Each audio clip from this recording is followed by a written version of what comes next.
काय आहे ना हे आई बाबा पण. कधीही काहीही ठरवतात. किती वेळा सांगितलंय अजून लग्न करायचं नाही, पण ऐकायचंच नाही. आता काय गरज होती पाहुणे बोलवायची? प्रियाच्या चेहऱ्यावर नाराजी स्पष्ट दिसत होती. तिच्या मनात विचारांचा गोंधळ सुरू होता.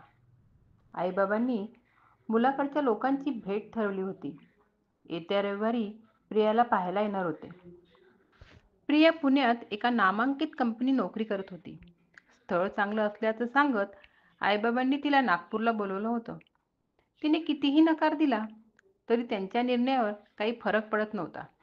अगं, एवढं चांगलं स्थळ सांगून आलंय. चांगली नोकरी, सुशिक्षित घराणं, निर्व्यसनी मुलगा आणि दिसायलाही राजबिंडा. आणखी काय हवं ग तुला? आई प्रेमानं म्हणाली. तिच्या आवाजात मुलीबद्दलची काळजी होती. पण प्रियाच्या मनात मात्र या सगळ्याबद्दल अस्वस्थता होती. तिच्या डोळ्यात भावनांचा कल्लोळ उसळला होता. अगं आई, मला इतक्यात लग्नच करायचं नाही, प्रियाने असहाय्यतेने म्हटले. तिच्या आवाजात थोडी चिडचिड, थोडी हतबलता होती. ते काही नाही. हो नाही नंतर बघू. आधी ये. आम्ही शब्द दिलाय. आईच्या शब्दात आईपणाचा आग्रह होता. प्रियाच्या मनात अस्वस्थतेची लाट उसळली. तिच्या मर्जीशिवाय तिला जबरदस्तीने या सगळ्यात ओढलं जात होतं. पण आईबाबांची नाराजी टाळायची असेल तर तिला जाणं भागच होतं. चला, जावं तर लागेल. प्रियाने नाईलाजाने स्वतःला समजावत कॅब बुक करायला फोन उचलला. स्क्रीनवर एक शेअरिंग कॅब दिसली. शेअरिंग कॅबच करूया. थोडे पैसे तरी कमी लागेल. असा विचार करून तिने कॅब बुक केलं. 5च मिनिटात कॅब तिच्यासमोर येऊन उभी राहिली. आतमध्ये एक हँडसम मुलगा खिडकीच्या दिशेने बघत शांत बसला होता. प्रियाने नकळत एक नजर त्याच्यावर टाकली आणि मग स्वतःला सावरत खिडकीकडे सरकून बसली. तिने पर्समधून मॅगझिन काढलं आणि वाचण्याचा प्रयत्न केला. पण मन अजूनही अस्वस्थ होतं. बाहेर हलकासा रिमझिम पाऊस सुरू झाला होता. पावसाचे थेंब काचावर टिपूर टिपूर थिरकत होते. तेवढ्यात समोर बसलेला मुलगा हलकसा हसत म्हणाला, किती छान वातावरण आहे ना? पावसात ना या रस्त्याने प्रवास करायची मजाच काही वेगळी असते, नाही का? प्रियाने नजर वर करून त्याच्याकडे पाहिलं. त्या ओलसर हवेमध्ये त्याच्या डोळ्यात एक वेगळाच उबदारपणा होता. प्रिया त्या धुंद वातावरणात हरखून गेली होती. खिडकीतून दिसणारी हिरवीगार झाडं, रिमझिम पडणारा पाऊस आणि हलकासा गार वारा, हे सगळं तिच्या मनावर पडलेल्या तणावाच्या सावल्या मिटवत होतं. पावसाचे थेंब खिडकीच्या काचेवरून ओघळत होते. काही थेंब तिच्या चेहऱ्यावर येऊन विसावत होते. तिने अलगद डोळे मिटले आणि त्या गार थेंबाचा स्पर्श अनुभवू लागली. काही क्षणासाठी तरी ती सगळं विसरायला झालं. ओ मिस, मी काहीतरी बोललो, ऐकलं का? अचानक त्या मुलाचा आवाज आला. प्रिया दचकली. त्याच्याकडे पाहत म्हणाली, हो ना, मलाही पाऊस खूप आवडतो. मग ती पुन्हा खिडकीबाहेर पाहू लागली. पण अचानक काहीतरी आठवल्यासारखं तिने कपाळाला हात मारला. शिट, मी छत्री घ्यायलाच विसरले. ती मनातल्या मनात स्वतःलाच ओरडली. तुम्हाला कुठे जायचंय? त्या मुलाने विचारलं. नागपूरला, प्रिया शांतपणे म्हणाली. अरे वा, मलाही नागपूरलाच, तो आनंदानं म्हणाला. त्यांच्यात हळूहळू संवाद सुरू झाला. मी एका सॉफ्टवेअर कंपनीत जॉब करतो. काही पर्सनल काम आहे म्हणून आईबाबांनी मला बोलवलं. थोडा विराम देत ती हसत म्हणाली, आणि अरे, असं तुम्ही आम्ही कशाला म्हणतोस? तू म्हटलं तरी चालेल. तो थोडा हसला. हो हो, ओके प्रिया. मी राहुल. मलाही पर्सनल कामासाठीच नागपूरला जायचं आहे. पर्सनल या शब्दावर दोघांनीही नकळत जोर दिला आणि त्याचबरोबर एकमेकाकडे पाहून हसले. वापस कधी याल? सॉरी, कधी येणार आहेस तू? राहुलने विचारलं. सोमवारी, याच ट्रॅव्हलने. अरे वा, मी पण याच ट्रॅव्हलने येणार आहे, राहुल आनंदाने म्हणाला. प्रियाने त्याच्याकडे पाहिलं. आता एवढं यात आनंद होण्यासारखं काय? जसं काही जुने खास मित्र आहोत. हा थोडा आगाऊच वाटतो, ती मनातल्या मनात बोलू लागली. तेवढ्यात राहुल तिच्या चेहऱ्यावरचे हावभाव पाहून म्हणाला, काय ग, काय झालं? काही बोलायचं आहे का? प्रिया भानावर येत हसली. नाही, काही नाही. गप्पा रंगत असताना कॅब बसस्टॉपजवळ येऊन थांबली. साहेब, इथून कॅब पुढे जात नाही. तुम्हाला इथेच उतरावं लागेल. कॅब ड्रायव्हर थोडा तिरकस हसत म्हणाला. अरे, पण पाऊस पडतोय. कसं जाऊ मी? भिजून जाईल ना. प्रिया वैतागून म्हणाली. ड्रायव्हरने खांदे उडवले. अहो मॅडम, छत्री आणायची ना. मी काय करू शकतो? समोर रस्त्यावर गाडी नेता येणार नाही. प्रियाने नाईलाजाने सॅक उचलली आणि बाहेर पडली. राहुलही तिच्यासोबत खाली उतरला. तुला काही प्रॉब्लेम नसेल तर माझ्या छत्रीस येशील? राहुलने सरळ विचारलं. नको, मी जाईन. प्रिया अजूनही स्वतःला भिजण्यापासून वाचवण्याचा निष्फळ प्रयत्न करत होती. अगं, असं नको करू. ओली होत आहेस तू. राहुलने बोलता बोलता छत्री तिच्या डोक्यावर धरली. पावसाचा जोर वाढत चालला होता.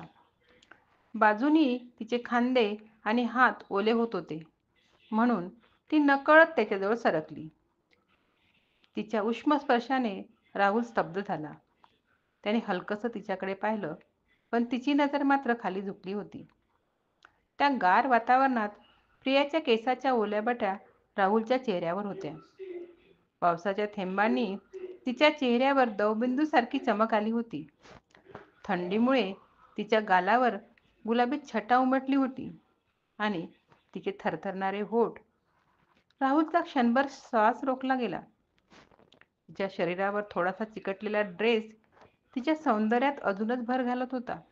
तो स्तब्ध उभा राहिला, तिच्याकडे टक लावून पाहत. तोपर्यंत प्रियाला जाणवलंही नव्हतं की तो तिला इतकं न्याहाळतो. ती हलकीशी शहारली आणि त्याच्या नजरेला नजर भिडण्याआधीच खाली पाहू लागली. पावसात असंच चालत राहायला तिला अचानक खूप आवडू लागलं. राहुलच्या सहवासात ती स्वतःलाही विसरली होती. असं वाटतं याच्यासोबत चालतच राहावं. तिच्या मनात विचार आला. क्षणभर तिला वाटलं, बरं झालं मी छत्री विसरले, आणि त्या विचारावर स्वतःच हसली.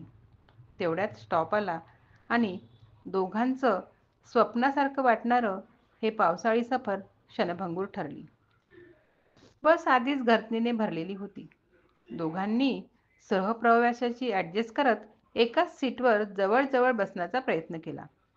पावसामुळे हवेत गारवा पसरला होता आणि प्रियाला आता नीटसं बोलता सुद्धा येत नव्हतं. ती थोडी कुडकुडत बसली. राहुलने तिच्याकडे पाहिलं. प्रिया, तू आत बस, शॉल ओढ. त्याने स्वतःच्या बॅगमधून शॉल काढली आणि तिच्या दिशेने सरकवली. मी लगेच कॉफी घेऊन येतो. प्रियाने एक क्षण त्याच्याकडे पाहिलं. किती व्यवस्थित माणूस आहे हा. शॉल, छत्री सगळं व्यवस्थित घेतलंय, आणि आपण वेंधळी कुठली, काहीही आणायचं लक्षात नाही. ती मनातच स्वतःवर चिडू लागली. काही वेळाने राहुल गरम कॉफी घेऊन आला. दोघांनी हातात कप घेतले. गरम कॉफीचा वाफाळता घोट घेताच तिच्या शरीरात एक प्रकारची ऊब पसरली. गप्पा सुरू झाल्या आणि पावसाच्या त्या मोहक वातावरणात दोघंही हरकून गेले. प्रवास कधी संपला, नागपूर कधी आलो, त्यांच्या दोघांनाही भान राहिलं नाही. बसमधल्या त्या काही तासामध्ये प्रियाला एक गोष्ट नक्की जाणवली. राहुल हा खरोखरच एक चांगला, सभ्य आणि समजूतदार मुलगा आहे. बस स्टँडला उतरल्यावर दोघांनी एकमेकांकडे पाहिलं. क्षणभर तिथेच थांबावं असं प्रियाला वाटून गेलं. पण चल बाय, राहुल हलकसं हसत म्हणाला. प्रियाने हात हलवला. दोघांनी वेगवेगळ्या कॅब बुक केल्या आणि टाटा करत आपापल्या वाटेला लागले. पण त्या प्रवासाच्या आठवणींनी मात्र प्रियाच्या मनात एक हलकासा गारवा आणि उबदार स्पर्श सोडून दिला होता. रात्री आई प्रियाला मुलाबद्दल भरभरून सांगत होती. अगो आई, अगो, खूप चांगला मुलगा आहे. उच्च शिक्षित, चांगली नोकरी, चांगलं कुटुंब, असा मुलगा परत मिळणं कठीण आहे बरं. आई प्रियाच्या चेहऱ्यावर काहीच प्रतिक्रिया नव्हती. तिने ठाम शब्दात सांगितलं, आई, मी लग्न करणार नाही, त्यामुळे मी समोर जाणार नाही. आईने आषाढभूत नजरेनं बाबांकडे पाहिलं. शेवटी बाबा शांतपणे म्हणाले, बाळा, नाही करायचं असेल तर नको करू, पण निदान फॉर्मॅलिटी म्हणून तरी भेट. त्यांना शब्द दिलाय आम्ही, अशाने समाजात बदनामी होते. तुला नाही करायचं ना, तर नकार कळवू, पण इतकं टोकाचं वागू नकोस. प्रियाने काही बोलायचं टाळलं, पण तिच्या मनात विचाराचं वादळ सुरू झालं होतं. रात्री झोपेत ती राहुलच्या स्वप्नात येऊ लागला. तोच पाऊस, तीच ओलसर हवा, एका छत्रीत दोघं आणि त्याचा तो हलकासा स्पर्श. ती नकळत खुदकून हसली, पण क्षणभरात भानावर आली. अगं वेडे, हे काय चाललंय तुझ्या डोक्यात? कोण, कुठला मुलगा आणि तो का आठवावा आपल्याला? नावाखेरीज काहीही माहिती नाही. कंपनीचं नाव माहीत आहे, पण कोणत्या ब्रँचमध्ये आहे हेही विचारलं नाही. कमीत कमी फोन नंबर तरी घ्यायचा होता. तिने कपाळावर हात मारला. शिट, मूर्खच आहे मी. क्षणभर ती शांत झाली. हळूहळू तिने डोळे मिटले आणि तिच्या मनात एक वेगळाच विचार उमटला. कदाचित कधीही पूर्ण न होणारं हे माझं पहिलं प्रेम तर नसेल. एका अनामिक हुरहुरीने ती उशीत तोंड लपून शांत पडून राहिली. दुसऱ्या दिवशी पाहुणे आल्यावर प्रियाने नाईलाजाने स्वतःला तयार केलं. ती अजिबात तयार नव्हती, पण आईबाबांच्या आग्रहामुळे तिने सामोर जाण्याचा निर्णय घेतला. ती बिचकत हॉलमध्ये आली. ती खुर्चीत बसणार तोच मुलाचे वडील म्हणाले, अगं, समोरच्या खुर्चीत बस, राहुलच्या बाजूला. प्रियाच्या मनात विचाराचं काहूर माजलं. राहुल इथे? नाही, असा योगायोग असू शकत नाही. तिने बसताना सहज बाजूच्या खुर्चीकडे पाहिलं आणि तिथे बसलेला चेहरा पाहून तिला धक्काच बसला. राहुल? तिचे डोळे विस्फारले गेले. राहुल तिच्याकडे पाहून हलकसं गालातल्या गालात हसला आणि सगळ्यांची नजर चुकून डोळा मारला. प्रियाने हपकून नजर दुसरीकडे वळवली. आईने उत्साहात ओळख करून दिली. अगं प्रिया, हा राहुल. प्रिया स्वतःला सावरत बाजूला बसली. हृदयाचा ठोका चुकला होता, पण चेहऱ्यावर मात्र तिने काहीच न दाखवता सामान्यपणे वागण्याचा प्रयत्न केला. गप्पा गोष्टी झाल्या. पाहुण्यांना प्रिया खूप आवडली. पण प्रियाच्या आईबाबांना माहीत होतं की तिला लग्नात अजिबात रस नाही, म्हणून त्यांनी थोडा वेळ मागितला. पाहुणे निघून गेले, पण आईबाबाच्या चेहऱ्यावर चिंता स्पष्ट दिसत होती. प्रिया, नकार कळवू का गं? बाबांनी विचारलं. आईही मनधरणी करत म्हणाली, बाळा, एकदा नीट विचार कर. एवढं चांगलं स्थळ आहे, पुण्यातच नोकरी आहे, सगळ्या गोष्टी चांगल्या जुळून आल्या आहे बघ. प्रिया विचारात पडली. तिच्या मनात काही वेगळंच सुरू होतं. ती जरा संकोचात म्हणाली, आई, त्याचा बायोडाटा आहे का गं? कोणती कंपनी आहे वगैरे बघते. प्रियाच्या चेहऱ्यावर उमटलेली उत्सुकता आईने अचूक घेरली. तिला हसू आलं. अगं आहे ना, थांब, देतेस तुला. आईने त्वरित बायोडाटा तिच्या हातात दिला. पण प्रियाला त्यात एकच गोष्ट हवी होती, त्याचा फोन नंबर. प्रियाने थोडा भावखात हसली आणि नकळत तिच्या डोळ्यात एक वेगळीच चमक आली. मग आईबाबाकडे पाहत म्हणाली, ठीक आहे, आता तुम्ही इतका आग्रह करताय तर कळवा होकार. तुम्हाला आवडलं ना स्थळ? मी तुमच्या शब्दाबाहेर थोडीच आहे. आईने आनंदाने तिला मिठीच मारली. मी म्हणत होते ना, माझी मुलगी समजूतदार आहे. बाबांच्या चेहऱ्यावरही समाधान झळकलं. बाबांनी ताबडतोब फोन लावला आणि मुलाकडच्या लोकांना होकार कळवला. पण तिथेच उभी असलेली प्रिया मात्र एक वेगळ्याच भावनेने भारावली होती. तिच्या हृदयाचा ठोका जरा जास्तच वेगाने वाजत होता. तिने थरथरत्या हाताने मोबाईल उचलला आणि राहुलचा नंबर डायल केला. फोन लागताच पलीकडून परिचित आवाज आला. हॅलो, कोण? ओळख बघू, प्रिया मिश्किलपणे म्हणाली. प्रिया? थोड्या आश्चर्याने राहुल म्हणाला. तो क्षणभर गप्पच राहिला. मनात विचारांचे काहूर सुरू झालं. ती हळूच म्हणाली, कधी वाटलं नव्हतं एका विसरलेल्या छत्रीमुळे कोणीतरी आयुष्यभराची सावली होईल. बाहेर पावसाच्या हलक्या सरी कोसळत होत्या. खिडकीबाहेर पाहत ती हसली आणि मनात म्हणाली, आज मला पावसाचे आणि छत्रीचे आभार मानावे लागतील, कारण त्यांनीच मला माझं पहिलं प्रेम मिळवून दिलं. राहुलच्या आवाजाने ती भानावर आली. काय गं, इतकी शांत का? ती खुदकून हसली आणि हळुवारपणे म्हणाली, काही नाही रे, फक्त रिमझिम पाऊस पडतोय आणि मला कालचा दिवस आठवला. तेवढ्यात बाहेर पावसाच्या थेंबाचा आवाज अजूनच मधुर वाटू लागला आणि प्रियाच्या मनात त्या आठवणींनी नकळत सुंदर स्वप्न सजलं होतं.